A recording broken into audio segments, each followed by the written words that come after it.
All right, everyone. Welcome to our August UPCA call. It's 12 o'clock, so we're going to go ahead and get started. So just a couple of housekeeping things before we get into our main presentation for today. So first of all, if you're not already, make sure you mute your phones if you are just listening, just so we don't have too much background feedback. And then just unmute if you have a question or need to say something. Next thing, just to give you an update, we have been working, Heidi Peterson has really been working to try and get those slides from Bryce Canyon up on our website. And it sounds like on the website's end, they've just hit a couple of snags. So we're just going to go ahead and email those out, and hopefully they'll be up on the website soon. So thank you to Heidi for working on that. Next thing, make sure that you click this link over in the chat box to get to this page. This is our agenda, and the second tab is our attendance tab, as always. Thank you. Look, Heidi Baxley already marked yourself here. Great job, Heidi. So please mark yourself here, and then if you would also mark whether or not you get the emails. We have just recently found out a lot of people say, hey, I don't get the emails, and we want to make sure that they're on our list. But also some people that are getting sent the emails are still not getting them. And I'm actually one of those people. My email is sent an email, but it's not coming through for some reason. So we wanted to look into that. So if you'll please just mark whether or not you, if you got I think August 6th was the last reminder that was sent. If you received that, just say, yes, I get the emails. If you didn't receive that, please say no, just so we can kind of look into what's going on and make sure that we can communicate well with everybody. So yeah, please mark yourself here and let us know if you get the emails or not. And if you're with people, I know a lot of offices will call in together. If you're with people, please mark them here too and ask them if they get the emails or not. Just want to make sure that we're able to communicate. Next thing, so we actually are going to be at fall conference during the third Wednesday of the month in September. So we are not going to have a webinar in September. So that will make our next call on October 16th. And I believe we have a topic, but it has not been assigned out and finalized. So it's a surprise for now, but I think it's going to be a good one, something that I definitely want to learn about. So mark your calendars for October 16th at 12 o'clock noon. And with that, we will turn the time over to Lieutenant Hawley, who is from the State Bureau of Investigations, and he's going to give us some updates about the EASY Eliminating Alcohol Sales to Youth compliance checks, and kind of give us a little bit of info about some opportunities that might be coming our way. So with that, Lieutenant Hawley, I'll turn it over to you. All right, great, thank you. I guess maybe do just a quick introduction of what the alcohol enforcement team is and does. I did kind of a bullet point presentation that you guys, I think they're going to email that to everyone so you can kind of have it, know what resources we have, what we do. If you guys have questions in the future, working with your local agencies and kind of how we work in conjunction with them with the EASY program. Our alcohol enforcement team is a full-time team. Our only focus is alcohol-related crimes, laws, rules governing sale of alcohol, whether it be to minors or in general.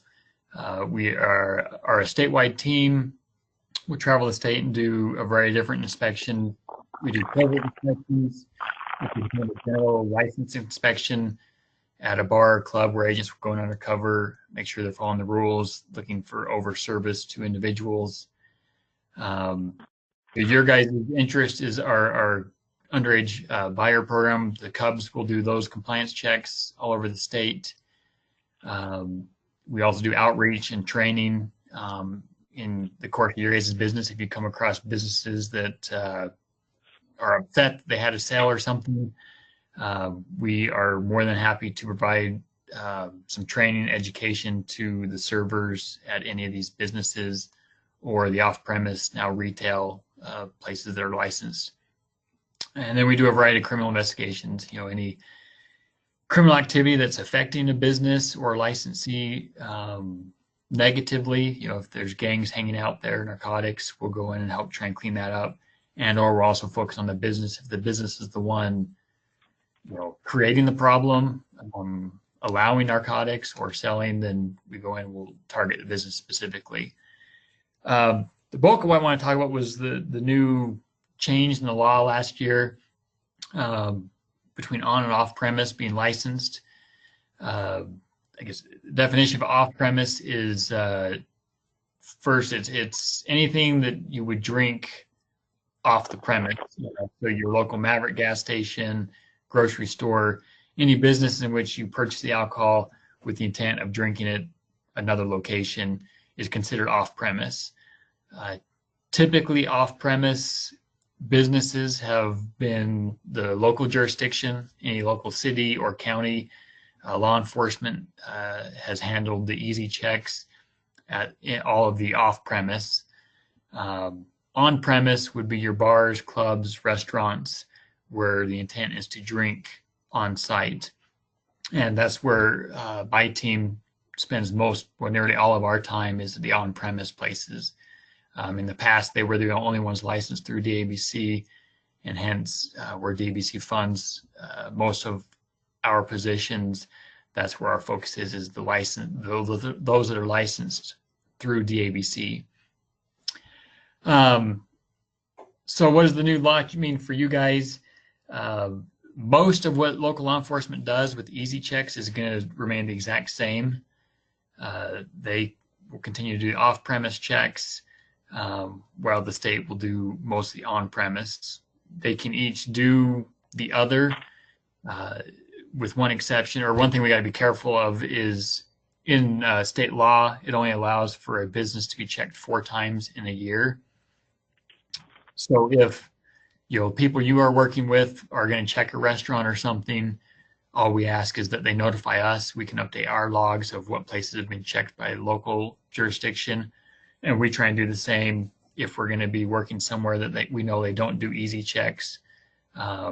We want to confirm it that no one is doing easy checks in the area, and then we will notify the local agency that we're there and these are the businesses we checked when and if we are working somewhere that doesn't do easy checks. I didn't include it in this. I forgot the biggest change for the local agencies, what they need to do with a business being licensed, a retail business off premise. The biggest change is now DABC has some teeth to affect some change at the business. If you have a local gas station that all the high school kids know, that's where you can go, and they'll sell you alcohol. And when the easy check takes place, typically what happens is whoever the cashier is gets a ticket, usually they get fired, and then that gas station just hires a new employee, and it's just an ongoing problem. With the gas station now being licensed through DABC, we can take action against the business itself instead of just against the individual that sold the alcohol, which is where we really see behavior changes. Typically, if you're looking at statistics, we had a restaurant, clubs, the sell rate at a club is down around 3%. Restaurants, typically 7% of the time they'll sell to the underage buyers, where oftentimes your off-premise, your retail has the highest sell rate. The ones that we do are up around 20%. I think statewide they're closer to maybe around 10 or so. And that's what we want to fix is the way the business conducts checks of licenses. So if there's a sale at a gas station, a grocery store, in order for DABC to take action against the business, what we need or what DABC needs is that report turned into DABC within 8 business days of the violation.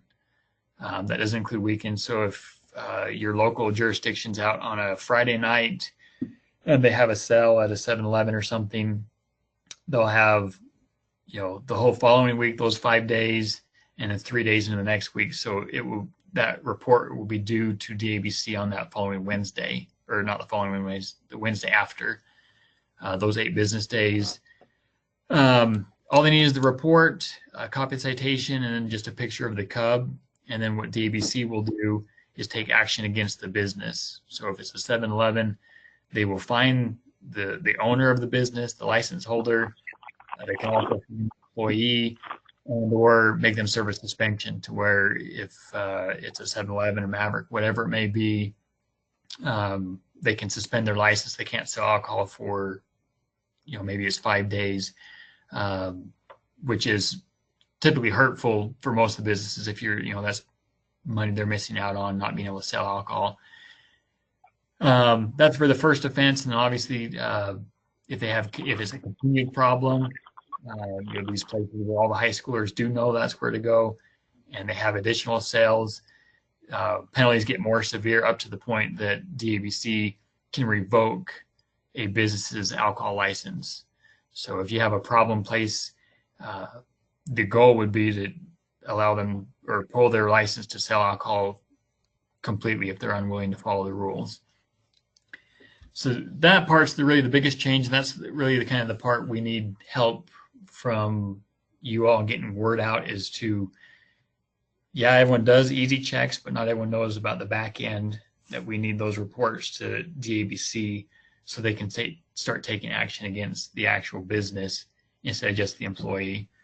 If you had a 18-year-old kid is manning the cash register selling alcohol, or just a young kid, they may not care if they get fired, where the business is going to care when they start getting fined and penalized for their employees selling alcohol, and then hopefully do a better job having measures in place to catch any underage that are coming there seeking to buy alcohol.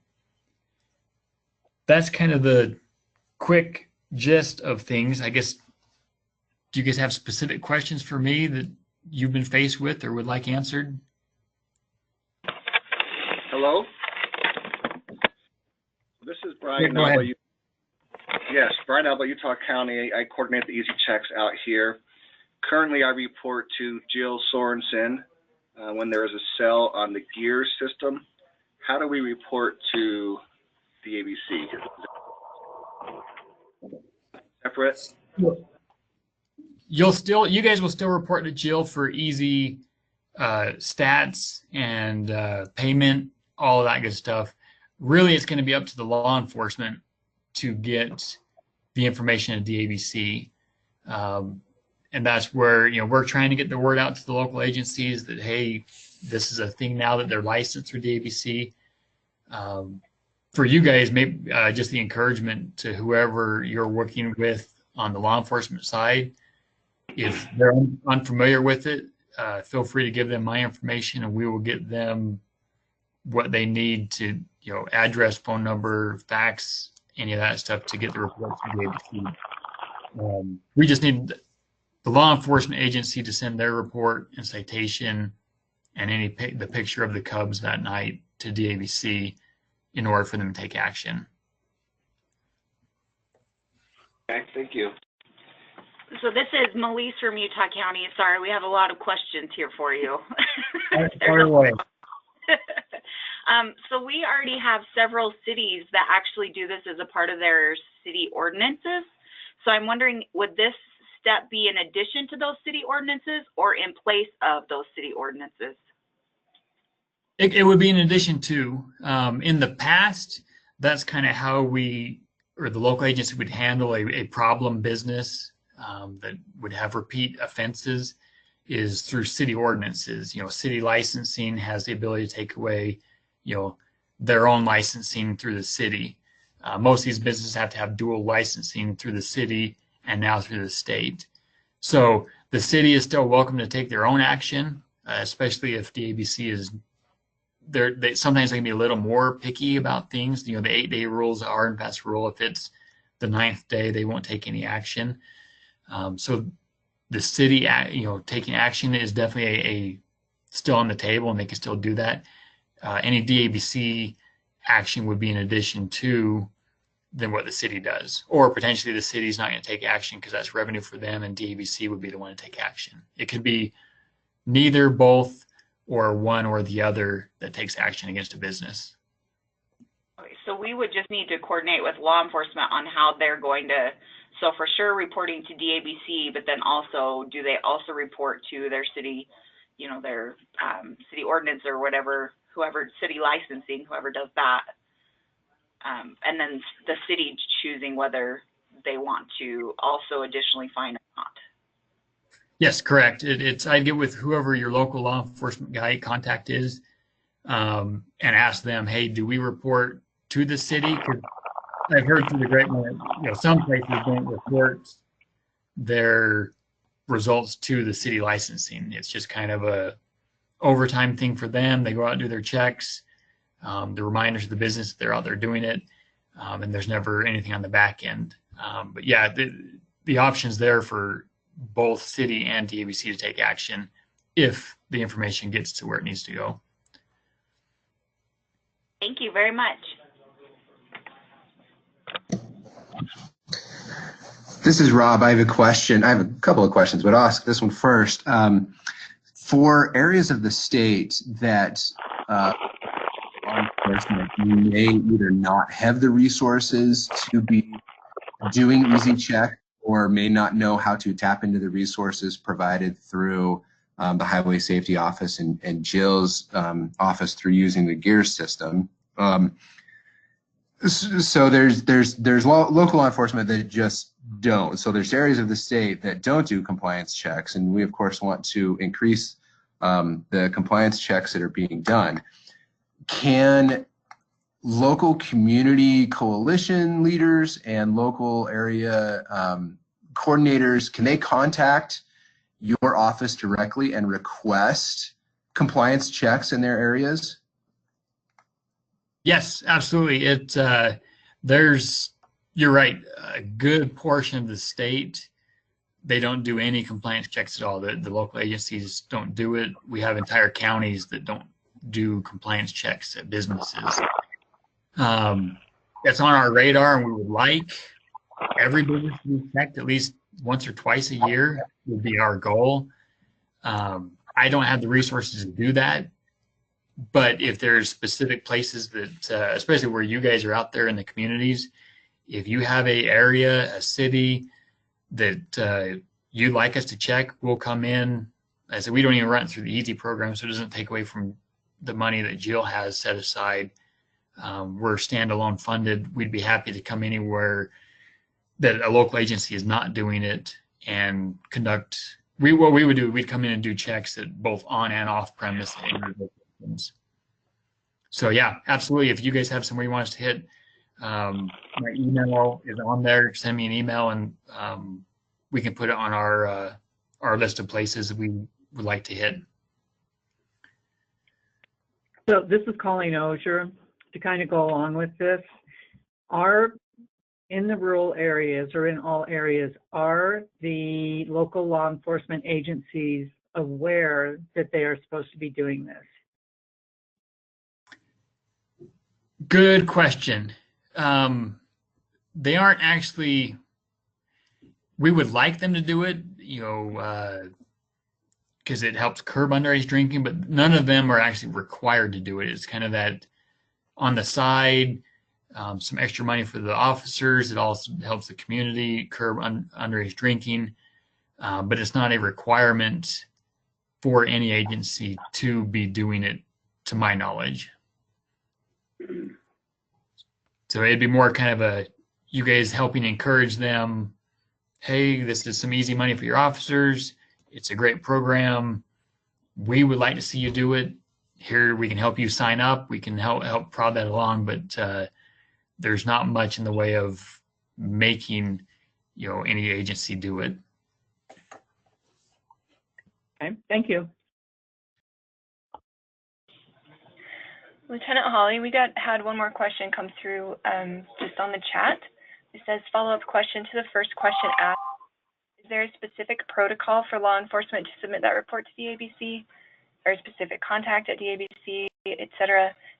Is this separate from or in addition to the easy database form that's already being submitted? It sounds like it is. Do you want to talk about that just like a little bit more specifically, like who to submit that to? Yep, good point. And I will, actually, I totally failed to put that part on the sheet I sent you. I will update it with actual email and contact at DABC if you want to send it out after I update it. But yeah, so Chris Johnson at DABC, she's one of the front desk people. She handles all of the incoming, we call them referrals to DABC. It's a referral for administrative action against the license. All of those come across her desk. She does a quick check of them to make sure they make it within the 8 days. I will put her information on there, as well as phone number. She's the point of contact at DABC, and it's not really a database like the EASY program. It's more just all they need is the police report and a picture of the cub and any other evidence that the local law enforcement took. If they took pictures of the alcohol that was served, that's all they really need is the report and a picture of the cub that night. And then they take it from there, and it either goes to like court as if they were going to fight it, or they issue fines and suspensions. Does that, I guess, fully answer the question? It's not super specific, but it's as easy as getting the information to DABC and they run with it from there. Awesome. And then, so just along those lines, how much time would the law enforcement have to submit that report? Does it matter, or is there a time frame that they need to get that report submitted within? Yeah, they have 8 business days from the sale to the minor that it has to be on DABC's desk by 5 p.m. on the 8th day. That's really the biggest hiccup we run into with the local agencies is typically, these are an easy citation and they forget about it. And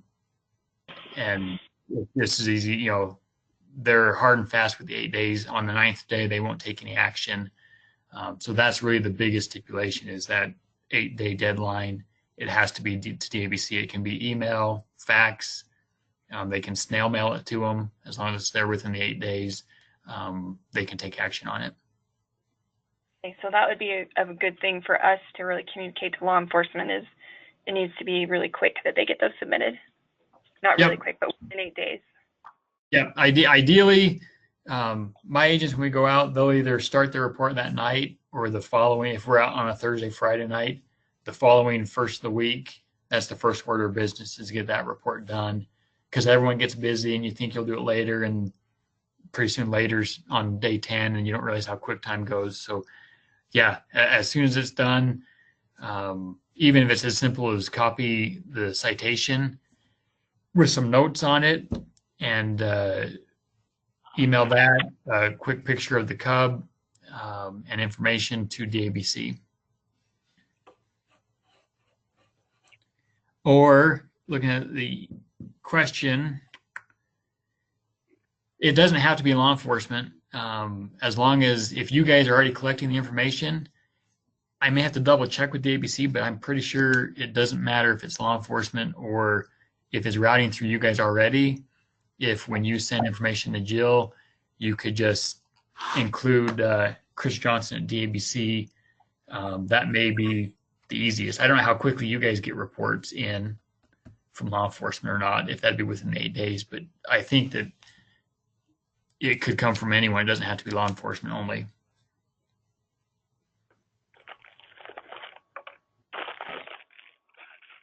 Holly, I have a question that may be a discussion for another time. When we are out on checks and we identify other concerns that aren't alcohol related, for example, we found some synthetic urine being sold at a local convenience store. Do we report that through you, or is that a whole separate channel? So if it is something like that, would be your local jurisdiction, whichever local agency does the policing there. Most of that stuff would go through them. You're out and about, say you see, widespread drug use at somewhere, drug selling, proper channel will go through your local agency first. If you don't get the problem solved through them, we'd be happy to, field any of that information and see what we can do with it. My biggest problem is most of those kinds of things is going to be way down the list for us before we'll get to it where we're statewide and have plenty of complaints coming in about, the bars and clubs, which is our primary focus.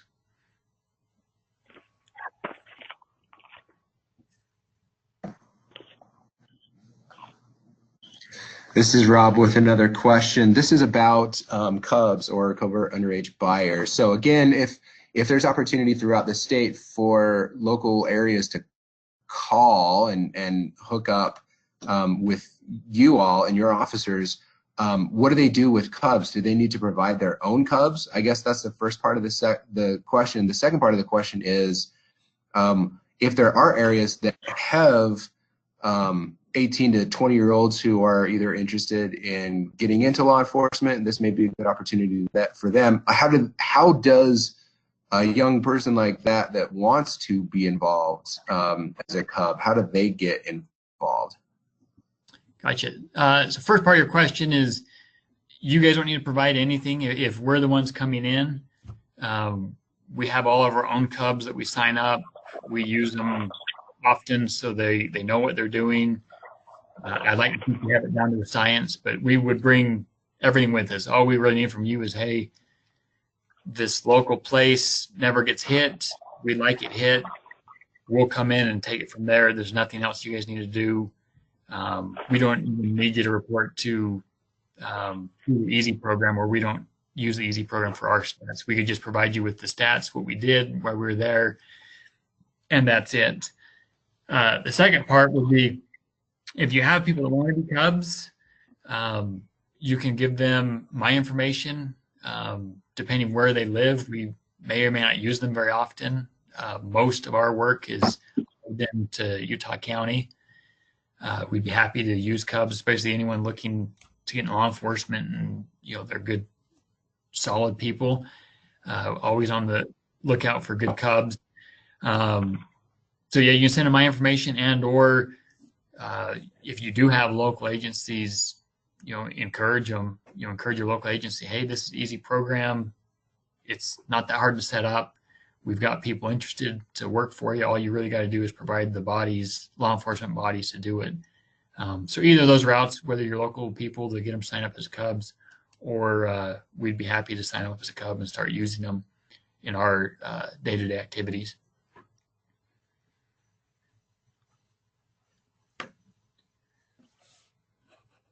Looking at the next question, if a community member thinks they witnessed an underage sale, can they reach out to police? Yeah, absolutely. If you guys get complaints from any variety of places, they can reach out, or you guys specifically can reach out to either local law enforcement or to us.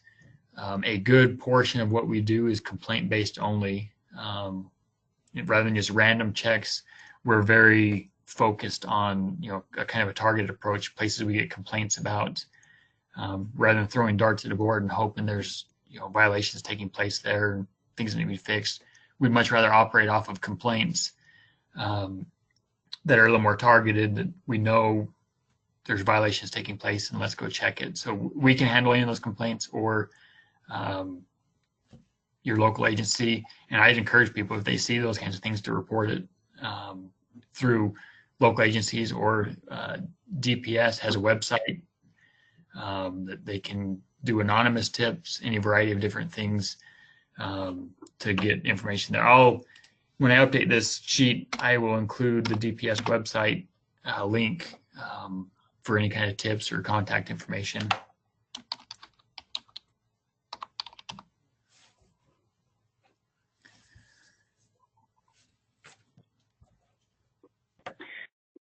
I have a question. It's a little bit off topic, but along the same lines. The compliance checks that we do are super awesome, and I know a lot of other states do kind of like shoulder tap, like buys, seeing if they can just get people to buy for use. Do you see anything like that happening in the future, or is that something that just like would be better to do at the local level? The shoulder tap stings are great. We don't do them twofold. One, they're a little more tricky, and we want to be very cautious of entrapment issues, not making accusations that those that do it. We have enough success with just the underage buyers going in attempting to buy that we have not done shoulder taps for no other reason than just that we're plenty busy with the actual underage buyers attempting to purchase. And, you know, for what we do, we're targeting the licensees specifically, as opposed to the, you know, looking for shoulder taps and other community members that are willing to do that. So yeah, that's more or less a local agency thing. Some of them do it. I don't know of a ton that do shoulder tap operations, but it's definitely something a lot of agencies consider, but we don't do it at the state level. Okay, that makes sense. Thank you. Are there any other questions for Lieutenant Hawley? I've got another question. In fact, I've had two more questions. Sorry, I feel like I'm asking a lot. First question is what does the coordination of reporting look like? There are some requirements for easy compliance checks to be reported up through the up to the state level with USAVE, and then that report then goes to the legislature. So the checks that you're doing, do you all circle back with Jill and make sure that everything's being tracked? No, not really. Our report, I think they meet somewhere way above me for all the stats. But no, the reports that come through Jill's desk and the ones that come through mine are stats.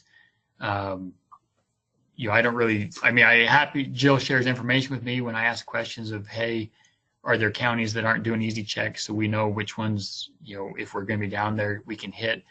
But typically I don't, you know, send Jill on a regular basis, you know, our numbers. You know, if we did 2,000 cub operations last year, that's information I don't send to Jill, and I don't on a routine basis get numbers from Jill unless I request them specifically. I'm assuming somewhere above me that, you know, someone puts it all together. Where my team's fund is specifically through DABC funds, we get 1% of all the alcohol sales in the state that I guess DABC sells. So that most of my stats in that are there to justify my officers' positions and that money, you know, what we're doing with the number of officers we have specifically at the state level. Maybe a related question is part of funding for local areas in their prevention efforts, so not exclusive to preventing underage drinking, but as part of their blocked grant funding and their reporting requirements, some of those are tied to compliance checks. And so coordination of areas of local law enforcement and what SBI is going to potentially do is really important, or can be really important to some of the areas, even specifically some of the areas that their counties may not be involved in compliance. In fact, the kind of fun thing is the requirement from the State Division of Substance Abuse and Mental Health is that at least one additional compliance check is done each year over year, or at least there's an increase in percentage or something like that.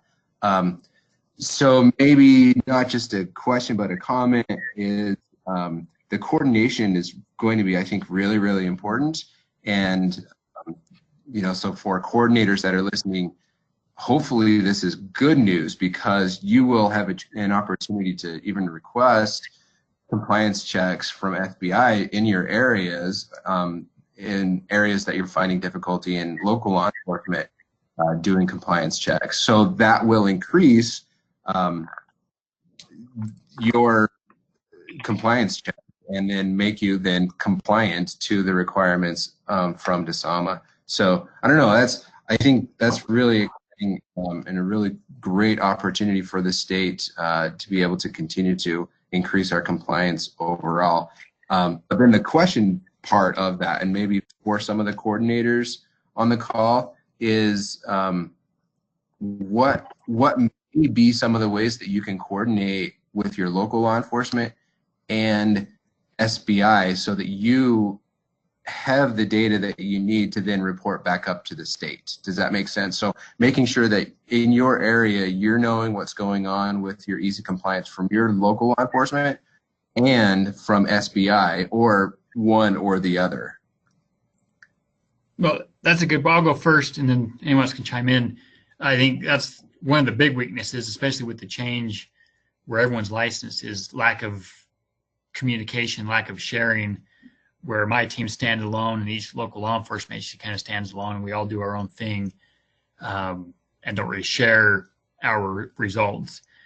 So to answer some of your question, we'd be happy, one, respond if you guys want a bump in your numbers. We'd be happy to send a team down and do our thing and then make sure you get all the stats. Or we're doing most of that already. When we send a team down to Moab, we'll usually hit, Moab, Monticello, that whole area all at once.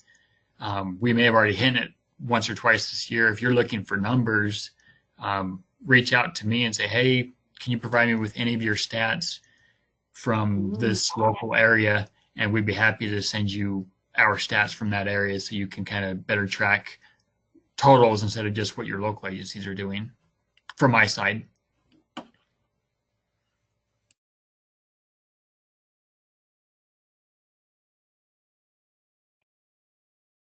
That's awesome. Thanks.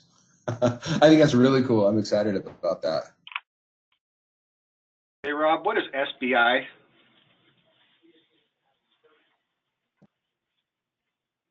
As far as I State Bureau of Investigation. Yep, that's correct. State Bureau of Investigation, and we've got several branches. We got a major crimes division, a violent crimes division, and then alcohol enforcement, which is what I currently run.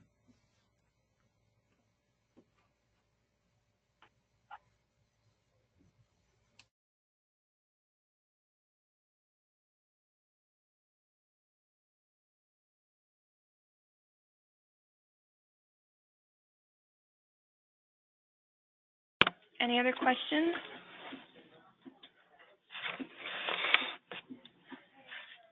Okay, Lieutenant Hawley, is there anything else from you that you wanted us to know or to share? Nope, I think that's it. If you guys do come across questions or something you wish you would have asked, by all means, feel free to give me a call, send me an email. This is great. Rather start working together than everyone doing their own thing and duplicating efforts and not communicating. So this is a great start to getting everyone working on the same goals. Yeah, awesome. Thank you so much for sharing all that. And I'll once I get that updated doc from you with that those other contacts, I will send that out to everyone so that everyone has that available. Great. So thank you. Really appreciate you being on the call. For all of our other callers, just a reminder, if you weren't on right at the beginning, the slides from Bryce Canyon, we are still working on getting those on the website. In the meantime, we're just going to send those out via email. And our next webinar will be October 16th at 12 o'clock noon. And if you would please go into the attendees tab, the link is in the chat bar. I will just post it there one more time. Just go in there, mark yourself here. If you were here, it looks like everybody except for Heidi needs to go in and do that still. So please hop on, mark yourself here, and mark whether or not you get the emails, because we have been having a little bit of trouble just getting those emails received for some reason. They're getting sent out, but not everyone is receiving them. So we wanted to just look into that. So please, please, please just go in and mark whether or not you get them, or you can always just email the UPCA Gmail. We get the emails from you, so just email us if you're having any other problems with the emails. We just want to make sure we're able to communicate with everybody. So yeah, please go ahead, click on this link, mark yourself here on the attendance. So we'll leave this meeting running for a few minutes just so everyone can make sure to get on and do that. And other than that, we will talk to you on October 16th. Thanks, everyone.